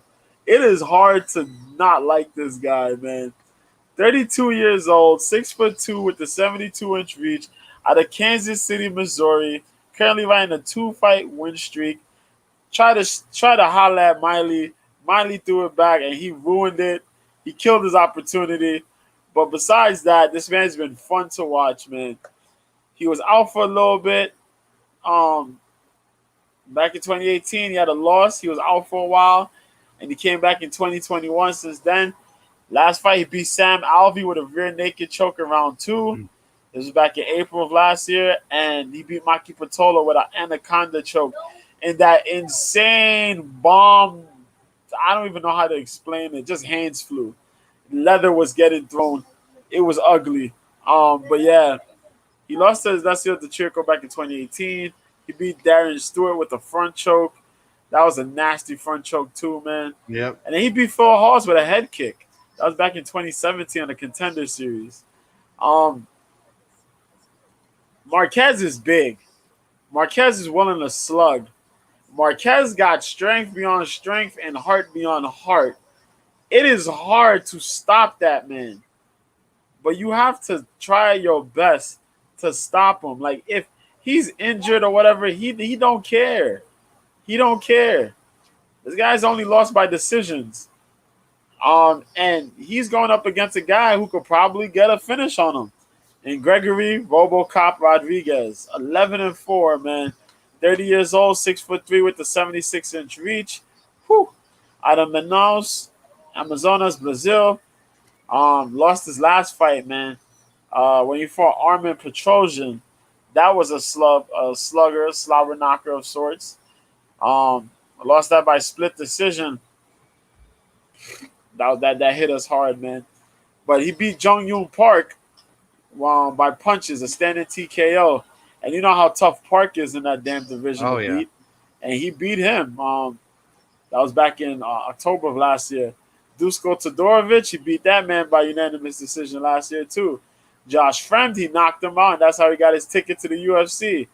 And Al Matavo, he knocked that man out too. RoboCop's improved a lot on his feet. His submission skills are pretty damn solid. His control, if he takes you to the ground, is pretty damn solid. He is top heavy. Julian Marquez does pretty good for himself in defending takedowns. He's willing to exchange in slugfest though, which is kind of insane because it's right up his alley. Do not attempt to slug with Julian Marquez. You will pay for it gravely, dearly.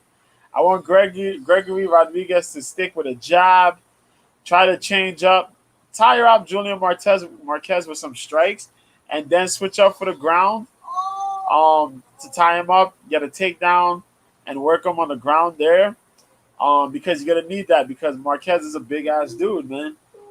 If Marquez is going to look to fight this fight, Marquez is going to have to look and try to be big boy with his wrestling. I don't know how his wrestling been looking lately. You know what I mean? It's been kind of iffy. He does manage to get a takedown when he's at his most tired, though, which is weird, but he does. He still has power when he carries that power throughout the 3-round fights. Tough-ass chin. Durability is insane, man. As far as this fight goes, though, I'm looking for Rodriguez to bounce back and pick up this win here, man. I think Rodriguez is going to try to look to make a statement in this fight. But I'm going to go with Rodriguez here. Yeah, I kind of agree, man. I mean, I like Julian Marquez. He's fun, besides the fact he flopped with Miley Cyrus. I mean, he pretty much had free pussy on the table, and he fucked that up so fast. It's not even funny. It shows you how dumb guys are. But other than that, Gregory Rodriguez is a big specimen. This dude's fucking so strong. He's going to have a 4-inch reach advantage. I feel like he should be able to get off the power on Julian Marquez and make him pay. The odds makers had him at the beginning of the week at a plus a negative 110, pretty much a pick 'em. Now he's up to a negative 170 is Gregory Rodriguez. I like him too. I think RoboCop wins here, and he's the better athlete all around. But if he does get clipped by Marquez, I'm going to be fucking really scared. But that's why we are not throwing down a bet on such things. The next fight of the night is Damir Uzmagulov versus Gurman Kutaladze. I don't know. What was that be? Gurman Kutaladze? Yeah. Okay. All right. Well, Yep, you can't do it either. Yeah, Kutaladze. There you go. All right. Well, you can break it down first since you know how to say it because I can't even say his name properly. I don't know enough about him, but Damir I do. Okay, so we got this fight here at 155, man. Damir Kwazak Ismagulov, 23-1, 31 years old, 5'10", 74-inch reach, out of Orenburgskaya. There you go. Oblast of Russia. Jesus Christ, that's a tongue twister. Representing the fighter gym. Currently riding an 18-fight win streak, which is insane. Last fight he had, he beat Rafael Alves by unanimous decision. He beat Thiago Moises by unanimous decision. That was back in 2019. Joel Alvarez, he beat by unanimous decision. Alex Georges, he beat by unanimous decision. Last time, he got damn. It's been a while since he. You can say he got a finish back in 2017. Um, the man is a prime boxer, big time boxer over in Russia, man. Really good skills, really good footwork. Um, has a wrestling background as well. Does pretty good with takedowns. He kind of got a little rough with Alves, but he managed to do well. If I remember, I think he got knocked down, but he did do good. Um, he's going up against the Georgian Viking though, Garam Kutateladze, who's 12-2, 30 years old, 5'11" with the 72 reach, representing Georgia, of course. Currently riding a 9-fight win streak. For people who don't know, who kind of forgot, this is one training partner and good friend of one Hamza Chimaev. Yes. So you see that fight out of Sweden. He's with the All Stars, but we haven't seen him in a bit though. We haven't seen him since his last fight against Mateus Gamrot, back by split decision. That was because of COVID. He had caught COVID, and then something else had happened, so he wasn't able to fight. Before that, he fought Felipe Silva on Brave. He beat him by punches, round one. Guilherme Cadena, referee stoppage, 3 minutes of round one. Brave, he fought Eric Da Silva, beat that guy by unanimous decision. Punches, 4 minutes, round one, superior challenge. Guta Taladze is a little bit more. This matchup is good because Guram is a little bit more of a kickboxer. He can wrestle, but he's more striking orientated. Same thing with Demir. Demir boxes. He got a really good boxing, kickboxing mix, more so of the solid boxing. He strikes at different angles. He's a proficient user of range behind his jab. I love his fucking jab. His jab is one of the better jabs in the UFC. Mixes it up pretty well. I've always picked Demir before, so that's not going to change here. I'm going to pick Demir in this fight. I think Demir has a little bit more of a mix-up game, and he does things a lot better than Kutaladze. His fights kind of like a little mixy.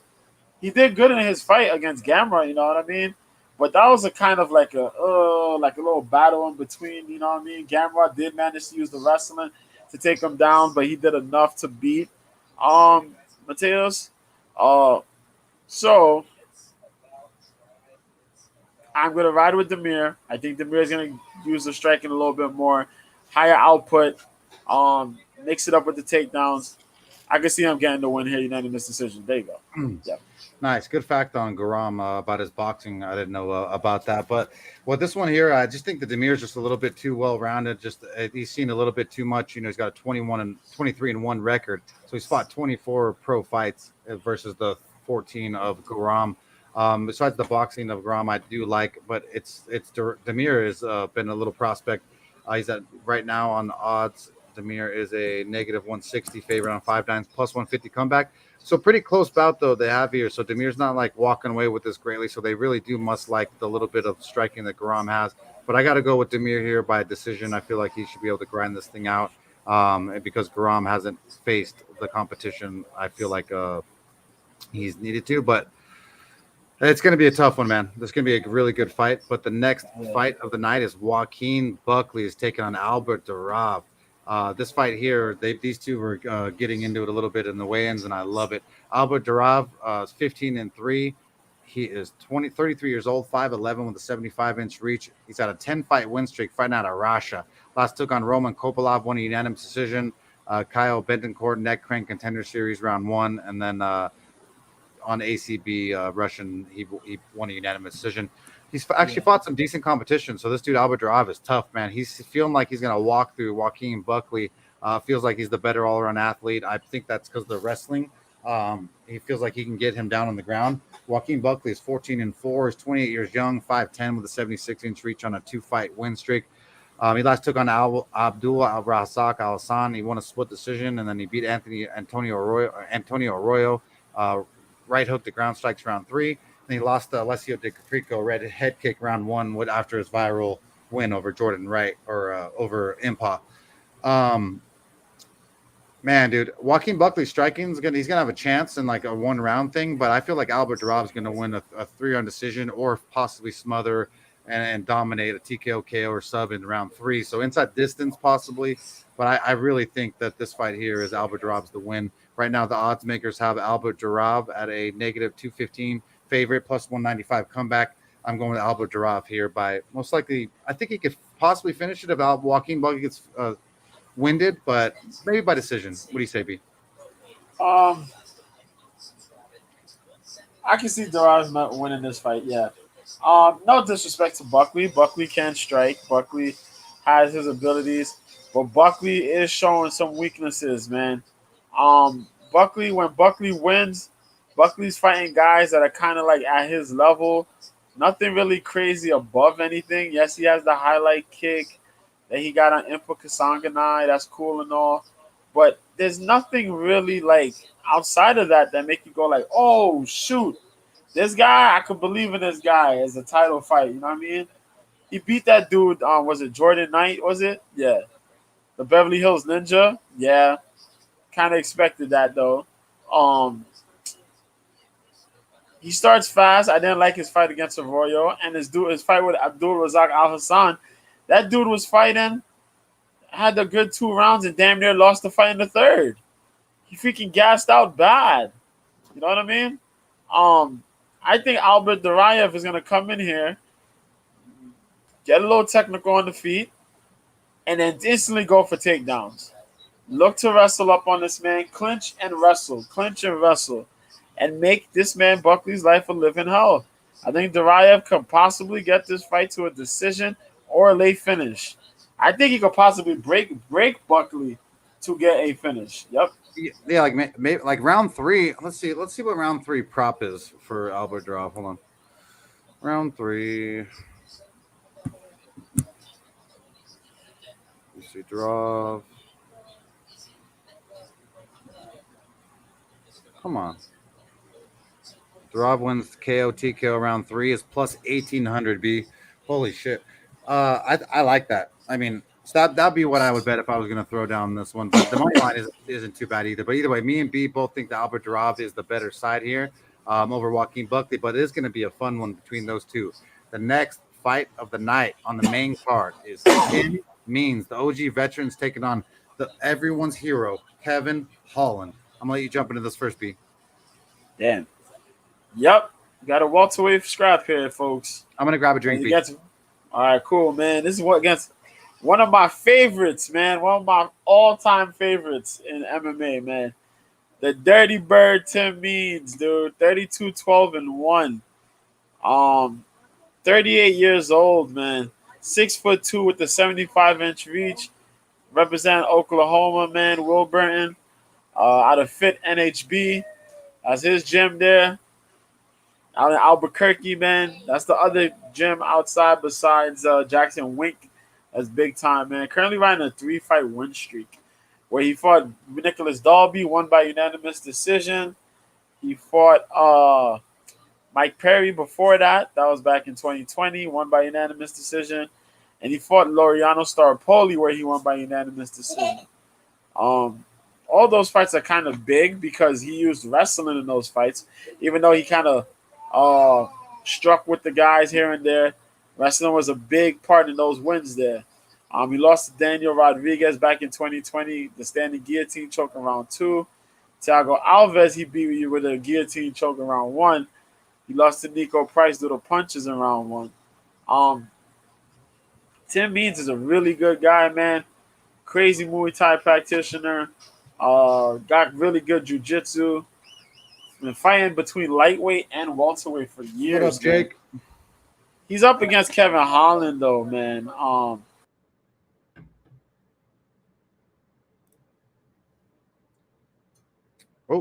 I think we lost B. Maybe his phone died or whatnot, but I'm not quite sure what his pick was on that one.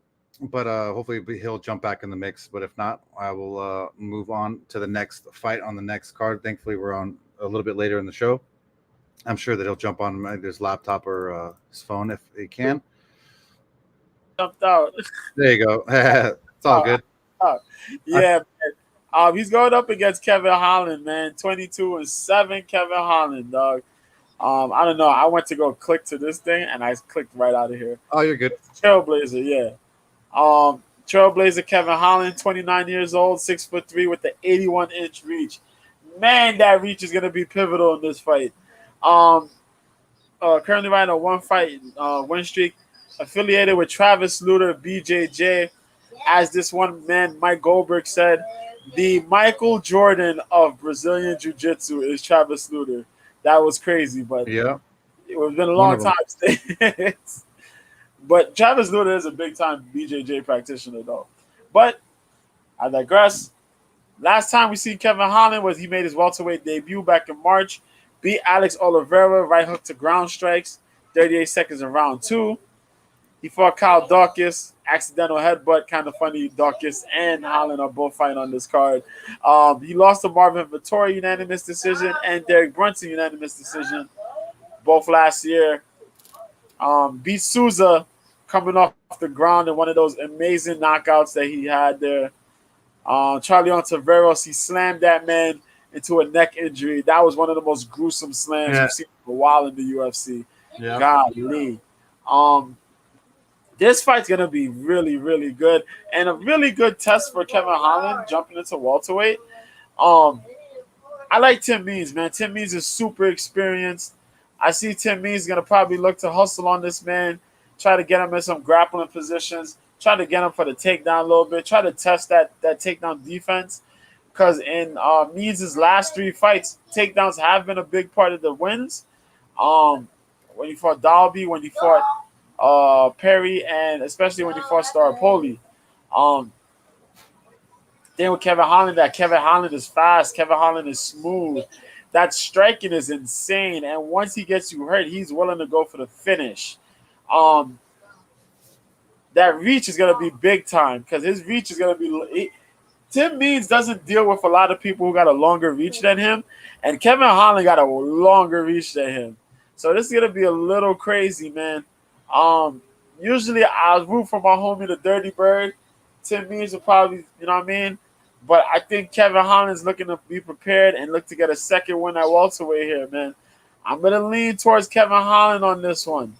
I hate it because I love Tim Means. But I think Kevin Holland's gonna look to make some crazy shit happen and possibly get the finish. We'll probably see a late first round, second round finish by Kevin Holland. Yep. Yeah, great breakdown, dude. As much as we love Tim Means, his peak, he's peaked a while ago. Kevin Holland, man, this dude is so much fun on the internet. Saving people's lives. So much fun on the ground. Beating Jacare Souza while he was in basically guard, punching him. Just absolutely phenomenal dude is Kevin Holland. Right now, the odds makers have Kevin Holland at a negative 280 favorite, plus 255 comeback for Tim Means. I like Kevin Holland here almost every single way, but inside the distance is really what I think that I would do. Let's see. Holland wins inside distance as at a plus 130. I actually like that on 5 times. So I'm going to throw down 1 unit on Kevin Holland wins inside distance in case he gets a submission or a TKO KO.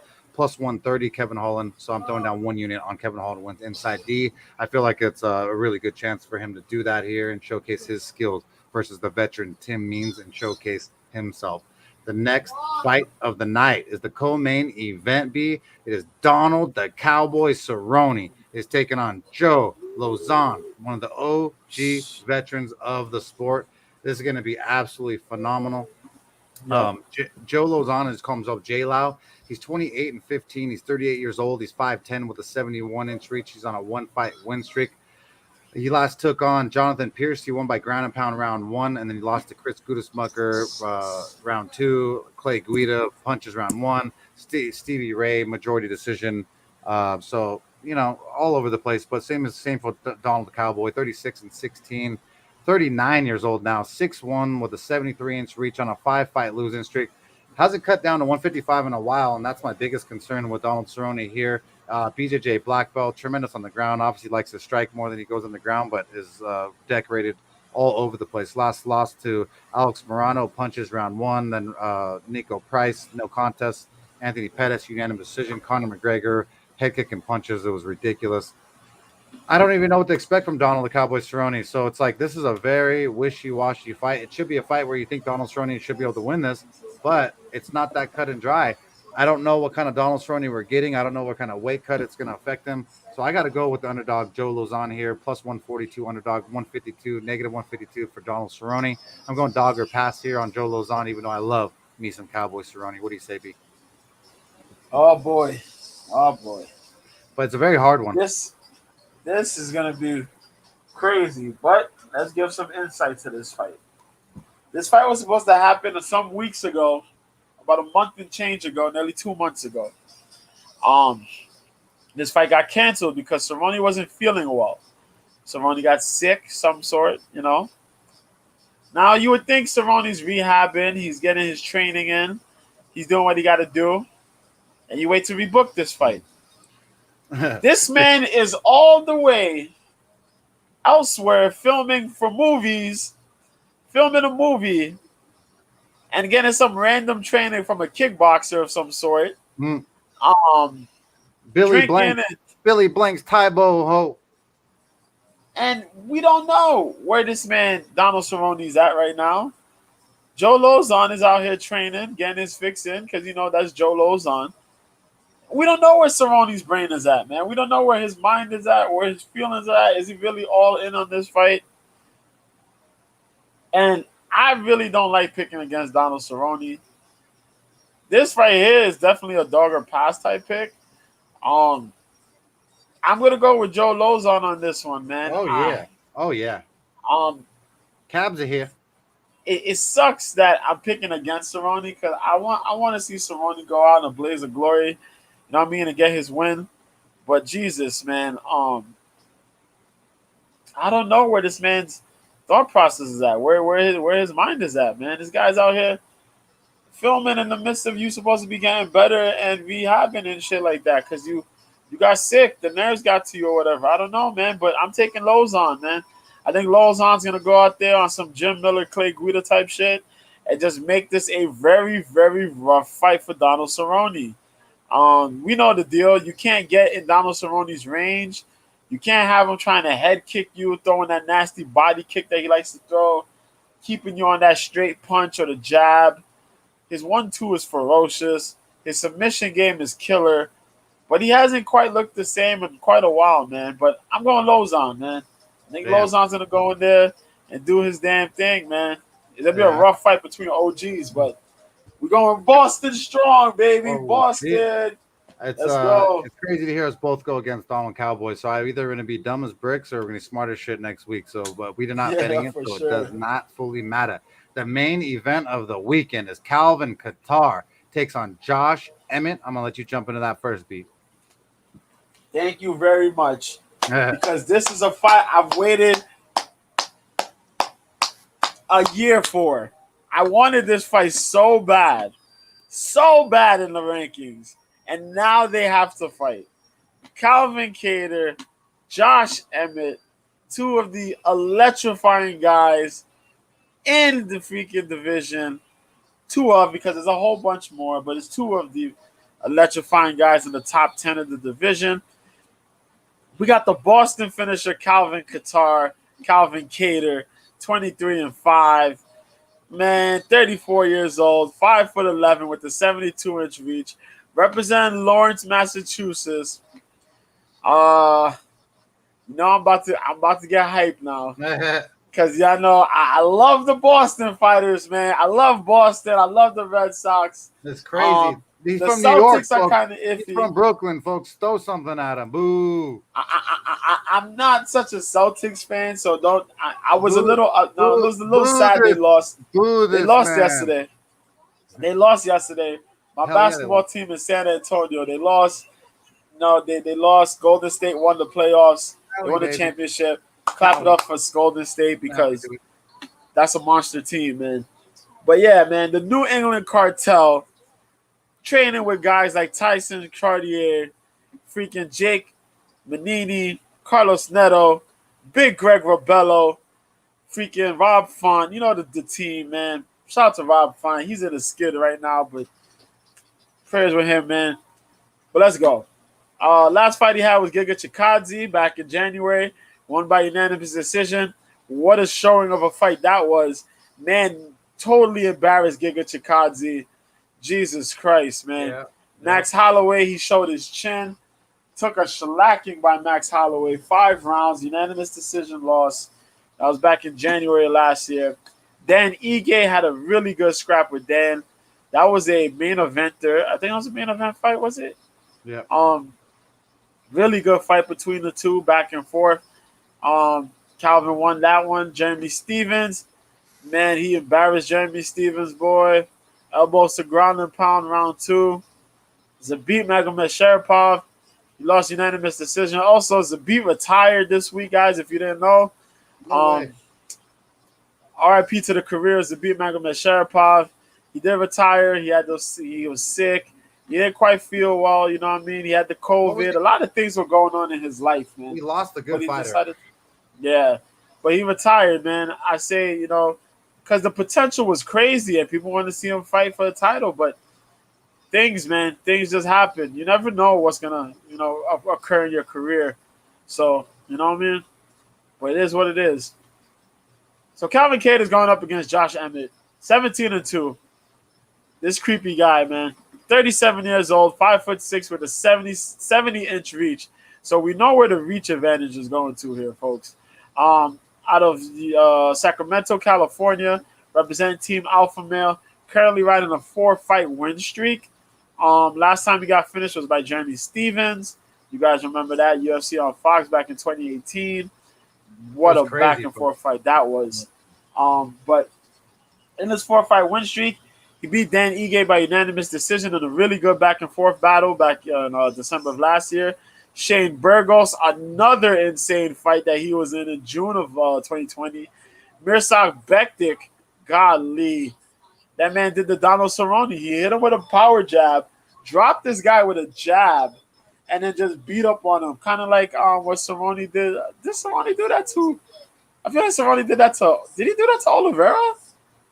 Was it Oliveira he did that to? Or he did that to somebody? So. Or was it... He did that to somebody. A power jab to finish. I'm trying to remember who, though. I think it was one of them. I think it was Charles. But then he knocked out Michael Johnson after Michael Johnson was beaten up for 2.5 rounds. The man all of a sudden threw an overhand right and put him to Sleepsville. Jesus Christ, man. Let's go into it, though. It was Alex Oliveira, maybe. I don't know. Alex, yeah, I think it was one of somebody. Or was it Barbosa? It could be one of those three. It could be one of the three. But damn power jab, insanity, man. But let's go into it, though. Josh Emmett is a titan in the division. That's a big guy, a lot of experience, a trainer and alpha male, also a fighter. Holds a record for the most knockdowns, I think, in a fight. KO ability in both hands. You could never count him out. But this will be his first 5-rounder in the UFC. Calvin Kattar has been in 5-round fights. His output is crazy. He has a little bit of kickboxing along with his boxing. His boxing is smooth as hell, though. Strikes come at different angles. He likes to mix it up with a couple of head kicks here and there, the occasional knee, and we have seen the elbow, the short elbow, the Muay Thai elbow. He slammed that joint to Jeremy Stevens' face. The output is going to be the big thing in this fight here, man. We see Emmett in 3-rounders. It kind of faded a little bit. He did that with Dan Ige. Kattar can have that gas tank to keep going, man. He's tried and tested. Both of these guys are kind of durable, but also you got to take into consideration Emmett's body's been riddled with injury, man. Emmett's had a shoulder injury, his face reconstructed, knees, bad knees, and all this shit, man. And Calvin Kattar is just a little bit of a younger guy, a little bit more fresher bodied. The high output, the top of the division he's fought. It is crazy, man. Emmett has one-hit KO ability, though, which is a big equalizer. But I'm going Boston strong. Calvin Kattar, New England Cartel. Let's go. That's my pick. Calvin Nice. Kattar. That's right. Yeah, this one. I mean, I'm scared of Josh Emmett's power. That's pretty much it in the first 3 rounds. But I just Calvin Kattar's boxing is really, really crisp. He's learned a big lesson in his losses. He's only lost to some phenomenal talent. So very hard for me to go against Calvin Kattar. But I don't like that Calvin Kattar has taken damage on his face, especially his nose. So if Emmett lands one on his nose and fucks him up, that could really sway that fight and make it really, really a lot different of a bout.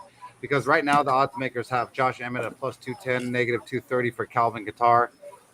It's a little steeper than I'd like for Calvin Kattar. He opened up at negative 170, now negative 230. So negative 170 sounds better and a little bit more correct. But that's the people believe in Calvin Kattar is going to win. I have Calvin Kattar here. His boxing, I think, is too crisp. I think it's too much, and in a 5-round affair, he possibly could end up finishing Josh Emmett later in the rounds or to get a decision. But I'm going Calvin Kattar here in the 5-round main event. But with that said, that's UFC Austin this weekend and our bets for Cope's Corner. Thank you so much, B, for being here. You want to shout out your Twitter handle for the people to follow you? Oh, sure, man. Catch me on Twitter, Mister B at Mister B 1986. Oh yeah, we got that OK Live going. So under the same name, Mister B, you can find me on OK Live when you're trying to be able to get this watch party going.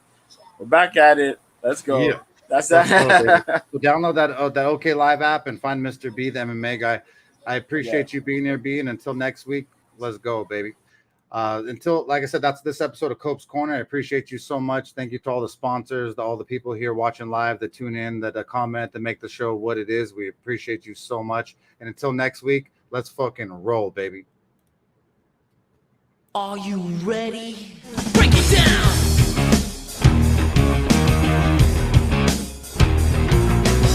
Degenerate into something fool. We just got tired of doing what you told us to do. That's a brace, boy. Yeah, that's a brace, little man. Break it down. Degenerate tonight. Degenerate. You think you can tell me what to do? Who you're talking to? But you better get used to the way the war bounces. I see what you got, invasions and ounces. But that's a brace, boy.